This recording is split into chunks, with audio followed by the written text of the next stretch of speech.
Hey YouTube, this is Eric, and I had one of my friends ask me about the 36-hour or 30-hour offshore tuna trips and what I like to bring.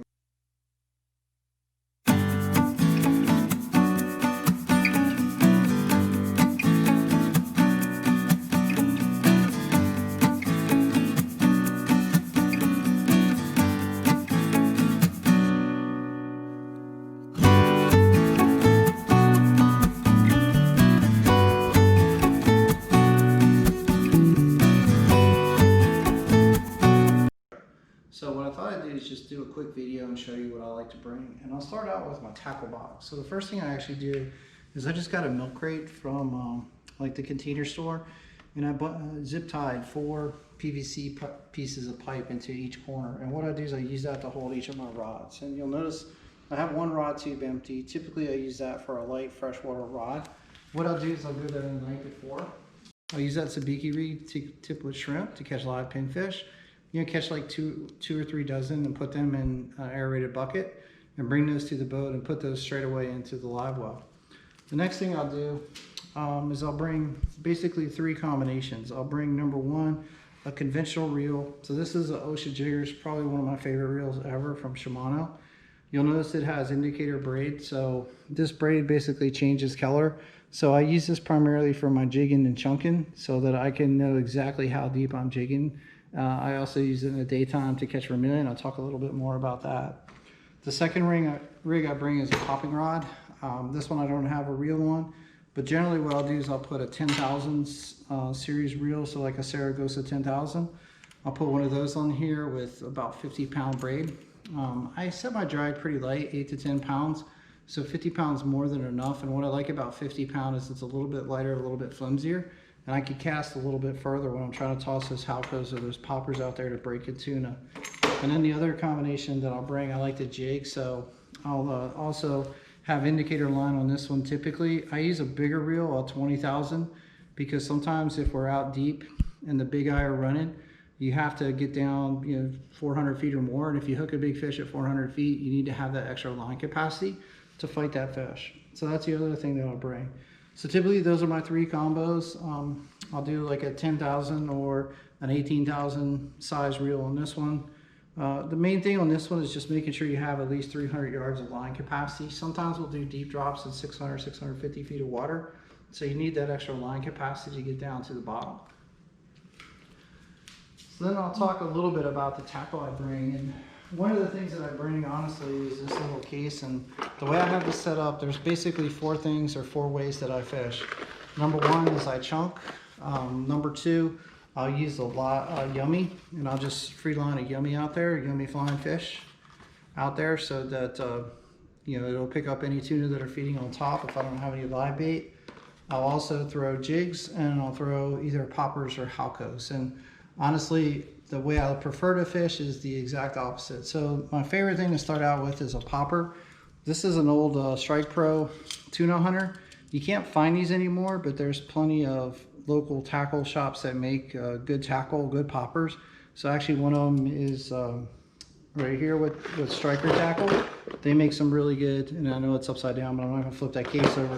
But Striker Tackle makes some really good poppers that you can cast a long way, and it'll give you a good pop. So that's one of them.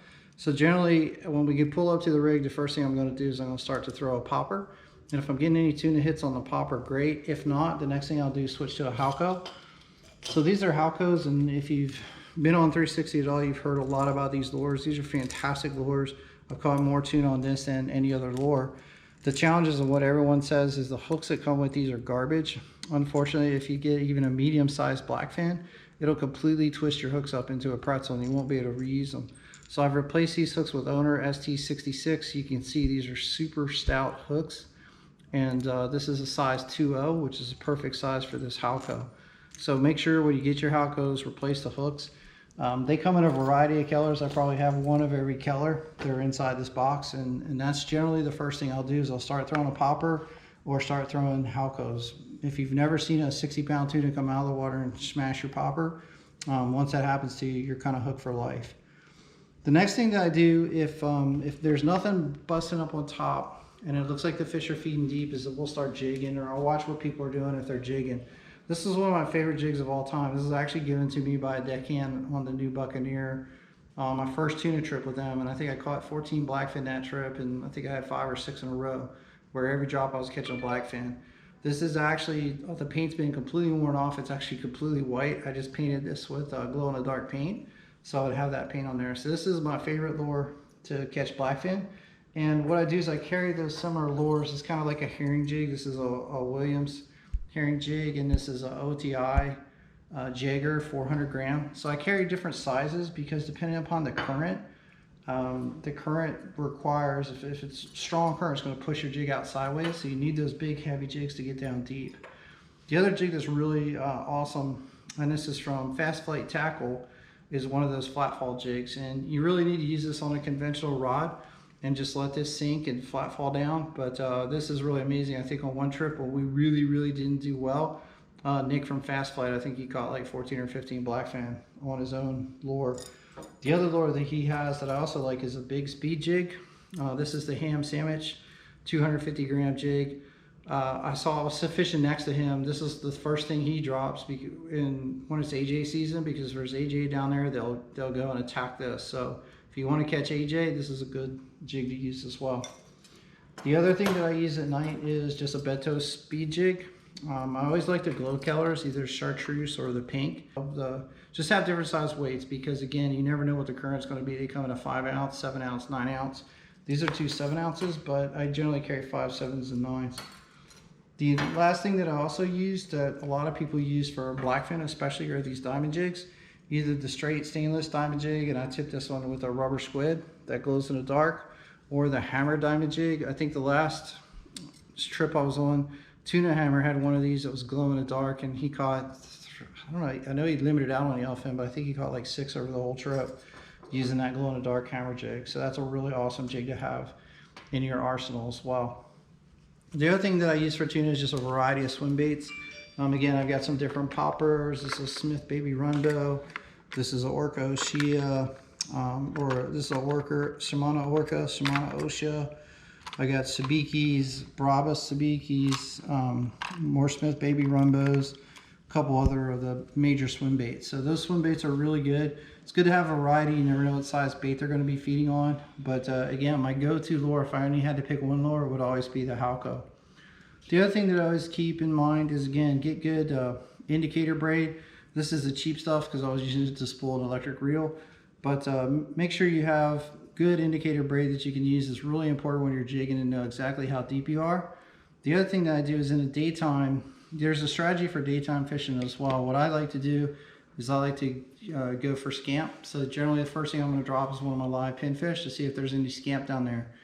After a couple drops with pinfish, if I'm not getting scamp or if the AJs are just destroying my pinfish, then I'll switch over to beeliner. I've showed this rig in one of my videos before, but I use these 3 jigs, 2 ounce jigs tipped with squid, and I drop them. If we're fishing 200 feet, generally I'll start at 150 feet and I'll stop using my indicator braid at 150 feet. And then I'll continue to drop down until I start to get bites. And the nice thing about these is when you get bites, you're higher up in the water column, you're generally going to catch the bigger vermilion. So leave it down, hook up your fish, leave it down there, try and hook up another one, even a third, and just be prepared in case an AJ or something comes by and grabs one of the fish that's already hooked up onto your line. The last time we were out there, the rig got chewed up by a shark because we had a fish hooked. The other thing I just thought I'd go over real quickly is terminal tackle. So when I'm throwing poppers or swim baits, a lot of times I'll just use a snap swivel, a heavy duty ball bearing snap swivel, not the cheap kind. You really want to make sure you have good snap swivels because a 100-pound yellowfin puts a lot of stress on your tackle. So make sure you have real heavy. Again, I use these for poppers or swim baits, but really for nothing else. For my jigs, again, I have the same thing. I have the heavy duty ball bearing swivel going into a solid ring, going into my jig hook, and then what I do is I use my O-ring pliers to basically swap out the jig each time. So instead of cutting the line and replacing it, I just replace the jig, put on a different jig, use the same hook, use the same setup, and keep going from there. The other thing that I always bring are little small circle hooks. So this is what you want to use for chunk. You don't need a massive size hook even though you're going for tuna. You want something that's really small. You're going to cut a little piece of blackfin about that big. You're going to make a slit underneath the skin. You basically slide this hook into the slit, turn it down into the meat, pull it until it's barely in there, and then grab like 3 or 4 other chunks and throw it all in the water together. So you're just going to continue to free line until that line starts to take off and you know you've got a fish on. That's when you want to engage your reel. So you don't need a big hook. It doesn't need to be big, but notice this is good and stout. And that's what you really need from a circle hook standpoint. A couple of other just minor things. Again, have a good set of O-ring pliers. These are P-line pliers that I use. You can see they're a little worse for wear, but I've had them for 5, 6, 7 years now. So they're doing good. The other thing I have is this fluorescent light. So this is what you use. It's basically a black light, and you use it to light up the jigs. So I'll show you real quick what that looks like. I'm trying to shine the light on these jigs and see if you can see what they look like. So I've got the yellow one and the pink one kind of lit up. And now I'm going to take this light and I'm just going to run this light up and down that jig for a few seconds. And you can see how it just makes it glow. So all you got to do is just run this a few times before you make your drop. And I'll turn the light off and you can see the difference that it makes. So you can also hold it up to the light. But I really like these jigs, especially if we're fishing in a private boat off the center console. You need a way to illuminate these jigs as we go along. Thing I'll talk about is line. Again, I pretty much use braid for everything. I don't put any type of mono on my reels. I do use 80-pound mono to tie up rigs. I use a lot to do like a 3-hook chicken rig, or if I need to retie some of my vermilion rigs. That's about the only time I use mono. I'm the world's most horrible knot tire. So typically what I do is I'll buy wind-on leaders, and then I'll just do a quick 2-turn surgeon's knot, which literally is you make a loop and you just run it through the loop twice, once, twice, and I make that loop, and then I literally just do a loop-to-loop connection to that knot, and believe it or not, that's all it takes to hold that loop-to-loop together. This one didn't turn out real well because it's not wet, but if you do it when it's wet and tighten it down real good, that's all you need to do, a simple loop-to-loop. And then on my terminal knots, again, keep it simple. If you're going to be fishing all night, all day, all night, and you get up at like 2 o'clock in the morning, your line breaks, I just do a simple cinch knot. So just put it through, make a quick loop, wrap it around probably about 6 times.